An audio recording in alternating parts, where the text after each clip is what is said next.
உங்களுக்கு 40 முதல் 50 வயதாகிவிட்டதா? அப்படின்றால் இதை அவசியம் கேளுங்க. உடனே மனது ஏற்காது. ஆனால் இதுதான் உண்மை. நம்மில் யாருமே இன்னும் பல ஆண்டுகள் உயிரோடு இருக்கப் போவதில்லை. போகும்போது எதையும் எடுத்துக்கொண்டு போகப் போவதில்லை. ஆகவே சிக்கனமாக இருக்காதீங்க. மகிழ்ச்சியாக இருக்க வேண்டிய நேரத்தில் மகிழ்ச்சியாக இருங்க. உங்களால முடிஞ்சதான தர்மங்களை யோசிக்காம செய்யுங்க.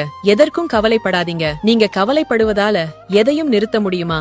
வருவது வந்தே தீரும். நாம இறந்த பிறகு நமது உடைமைகளுக்கு என்ன ஆகுமோ என்று கவலைப்படாதீங்க. அந்த நிலையில மற்றவர்களுடைய பாராட்டுகளோ அல்லது விமர்சனங்களோ உங்களுக்கு தெரிய போவதில்லை.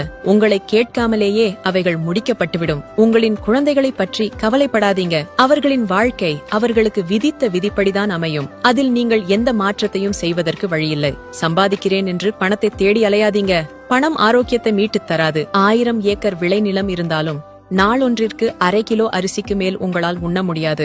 அரண்மனையே என்றாலும் கண்ணை மூடி நிம்மதியாக தூங்க 8க்கு 8 இடமே போதும். பணம், புகழ், சமூக அந்தஸ்து என்று மனதை போட்டு குழப்பிக் கொள்ளாதீங்க. அதனால் உங்களின் நேரமும் ஆரோக்கியமும் தான் கெட்டுப்போகும்.